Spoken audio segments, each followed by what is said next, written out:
We spoke just a bit earlier. The congressman was in Minnesota. Paul is with us now. Sir, the three contests tonight, Colorado, Missouri, and Minnesota. Does Ron Paul think he has a chance to win in any of those three states? Well, we're going to win some delegates. Whether we're going to come in first or 1, 2, or 3, I don't know exactly that. But we feel positive about moving along and picking up more delegates, but we'll have to wait and see how many. If we wake up Wednesday morning, though, 8 contests will have been held in the Republican race for president by then. If Ron Paul is 0 for 8, meaning no wins, what would that say about your prospects of actually winning the nomination? You certainly have an impact on the race, and you're certainly getting delegates. But if you're 0 and 8, are you a viable candidate to win the nomination? Well, it depends on what happens for the next 42 states. You know, there'll be a lot more primaries to go. So, but obviously you do have to start picking up, and we have some others. We're optimistic we're going to keep picking up delegates. That's what the other ones are doing. Nobody else is, about to, at this moment, jump ahead of Romney. But I'll tell you what, we think we're going to keep doing this, and we have a very good chance on what's happening on up in Maine. As you campaign across the country, one of the things you say in every stump speech is that if you're president of the United States, you'll get much more serious about the deficit. You say you will cut $1 trillion in the first year in office. Ben Bernanke, a man with whom you often disagree, the chairman of the Fed, has been testifying before Congress in recent days, and he's been asked this question, essentially at a time of a fragile recovery, how quickly can you cut? And his focus has been, yes, deal with the deficit, but be careful. Let's listen. But we need to at least avoid doing harm. I would say do no harm is an important piece of advice I would offer you. There is a balancing act. What he's trying to say there is don't cut too much too soon. You agree or disagree? Well, I would question the credibility of the chairman. I mean, go back and look at what he said in 2006 as he was moving into becoming chairman. He says, don't sweat it, people. The markets are great. There's no housing distortions, no bubbles. And he's not been very good in predicting and warning us about anything. I mean, he was around when the NASDAQ bubble was about to burst. He didn't warn Greenspan at the time.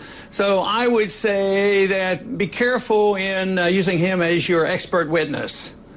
Let me ask you what a President Paul would do if you were president at this moment about a couple of world hotspots. Number one is Syria. The United Nations Security Council, because of a veto by China and Russia, did not pass a resolution the Obama administration wanted, putting more pressure on President Assad. The President of the United States has said he believes Assad should step down. You've seen the reports and the videos, I'm sure, of the killing and the bloodshed, a government killing its own citizens. What would a President Paul do about that right now? Well, that problem has been going on for many, many years, if not centuries. Bad governments, look at what they did. The communists killed millions, hundreds of millions of people. So it's a tragedy that happens in Africa all the time.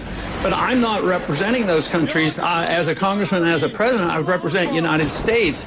And I don't think it's a wise thing to get involved in the civil war that's going on in Syria. That would cost money, it would cost lives, and it may well spread. And already, because we are agitating, we're already very much involved, trying to get the UN to do this and that. And the Russians now don't like it, the Chinese don't like it.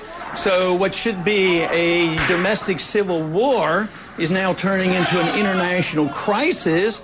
And the Russians and the Chinese are reacting to us by pushing this. I think it's none of our business. I think it's a tragedy, but I can point out many tragedies, many folds greater than this, but it's not in American interest. Now, as president, if there was a crisis like this and was building and somebody's making the case, oh no, it's in America's national security, I'd go to the Congress. I wouldn't go to the United Nations or NATO. I'd go to Congress and say, do you think this deserves a war? If it does, you declare the war, then we'll go to war, fight, and win it. But to assume that we have an automatic obligation to be over there, I think is a very dangerous thing to assume. And what would you do about the current situation unfolding in Egypt? They say 19 Americans who were working for pro-democracy groups, assisting the citizens of Egypt, trying to build political parties and the like. Egypt wants to put them on trial and prosecute them for meddling in its affairs. What would a President Paul do about that? Well, I think we should do everything conceivable, diplomatically to get our people out. But obviously, we have to look at this in context of how this came about. We propped up Mubarak for 40 years and tens of billions of dollars, I think it's close to $50 billion. which meant that it was an artificial situation. So now the revolt and the blowback comes from this, that there's a revolt against our puppet dictator. And who's taken over? People who don't like us and who hate Israel. And this is backfiring on us. Our intervention, our propping up of Mubarak is coming back to haunt us.